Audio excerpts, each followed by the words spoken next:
Assalamualaikum warahmatullahi wabarakatuh. Para petani maju Indonesia.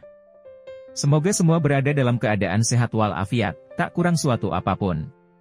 Dan semua rencana yang telah kita siapkan, semoga bisa berjalan lancar dan sukses. Karena kita semua memiliki motivasi dan semangat yang tinggi, untuk selalu memberikan yang terbaik. Dalam kesempatan yang baik ini, terutama dalam rangka memasuki musim tanam pertama tahun 2024. Kita akan mewawancarai Pak Boy Buldansyah, seorang corn expert di Indonesia, juga seorang influencer, untuk memberikan informasi, atau pesan kepada kita semua petani jagung Indonesia. Terutama dalam rangka persiapan, untuk budidaya tanaman jagung, pada musim tanam ke-1 tahun 2024 ini. Assalamualaikum Pak Boy. Waalaikumsalam warahmatullahi wabarakatuh. Pak Boy, ada beberapa hal yang ingin kami sampaikan. Sebagai corn expert dan pengamat pangan FAO, apa pesan dari Pak Boy untuk petani jagung di Indonesia pada musim tanam sekarang, yaitu akhir tahun 2023 dan awal tahun 2024? Jadi untuk musim tanam tahun 2023 akhir Desember lalu Januari Februari 2024, berdasarkan hasil pengamatan dan pengalaman yang kita miliki, kemungkinan besar tanaman jagung yang ditanam pada musim tanam tersebut 80% akan terserang dari penyakit bulai, Peronospora maedis, Peronospora philippinensis maupun Peronospora sorghii. Karena mengingat kondisi sebelumnya itu terjadi panas yang panjang dan langsung hujan yang terus-menerus. Itu akan mempengaruhi antibodi dari para semua tanaman jagung. Apalagi saat ini kita tahu bahwa belum ada yang benar-benar benih varietas jagung yang benar-benar tahan terhadap penyakit bulai. Penyakit bulai, dikenal juga dengan sebutan downy mildew, adalah penyakit penting tanaman jagung, di mana tanaman jagung yang terserang penyakit bulai tidak hanya menurun produksinya, tetapi bisa gagal panen. Gejala serangan penyakit bulai adalah 1. Daun tanaman muda di bawah umur 40 hari menguning atau klorosis, di mana ada bercak berwarna klorotik yang memanjang searah tulang daun dengan batas yang jelas. 2. Adanya tepung berwarna putih atau spora jamur pada bercak tersebut dan bawah daun yang terlihat lebih jelas saat pagi hari. 3. Daun yang terkena bercak menjadi sempit dan kaku. 4. Tanaman menjadi terhambat pertumbuhannya, bahkan bisa tak bertongkol. 5. Tanaman muda yang terserang biasanya akan mati, terutama umur tanaman di bawah 1 bulan. 6.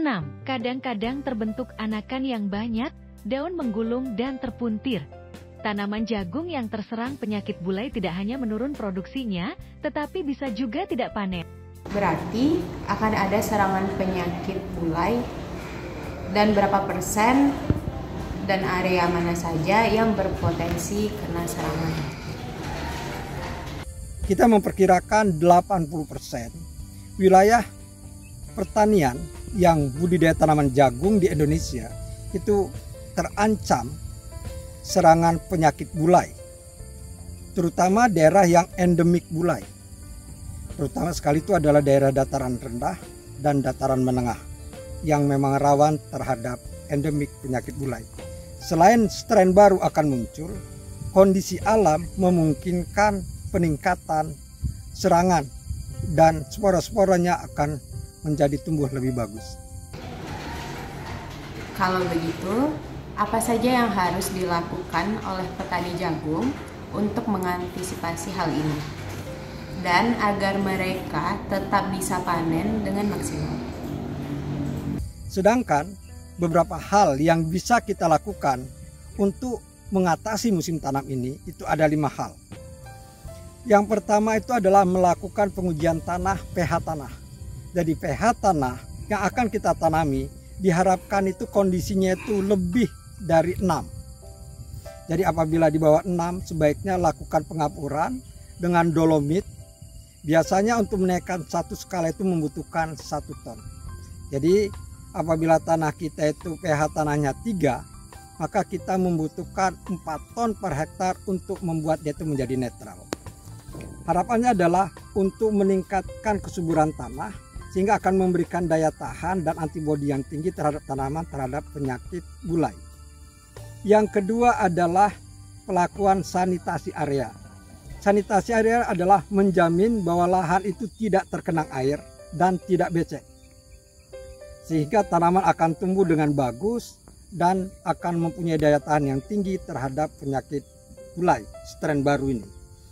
Lalu yang ketiga adalah memilih benih yang tahan atau yang toleran.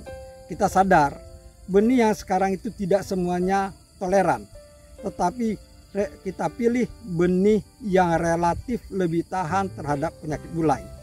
Baik itu yang diperuntukkan dataran rendah, dataran menengah.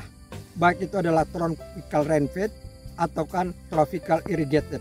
Baik yang tanah hujan atau yang sudah mempunyai irigasi. Yang ketiga yang kita lakukan itu adalah perlakuan benih. Jadi benih itu kita beli perlakuan paling tidak kita harus memberikan 3, yaitu adalah fungisida. Khususnya adalah fungisida yang diperuntukkan untuk perlakuan benih. Biasanya kita menyarankan adalah yang memiliki bahan aktif dimetomop dan piraclostrobin. Yang kedua memberikan insektisida. Insektisida yang hanya diperuntukkan untuk perlakuan benih. Dan yang ketiga adalah ZPT atau zat pengatur tumbuh yang mempunyai kandungannya itu mempunyai auksin, sitokinin dan giberelin. Kalau ditanyakan sama kami produknya, maka untuk fungisida kami menyarankan menggunakan Insurmax, produk dari BASF. Yang kedua Cruiser, insektisida itu untuk yang diproduksi oleh Syngenta. Dan untuk ZPT kami menyarankan menggunakan Kelpak karena susunan sitokin, auksin sama giberelinnya itu ada standar dan memang cocok untuk tanaman jagung. Produk Kelpak ini dari BioWorld.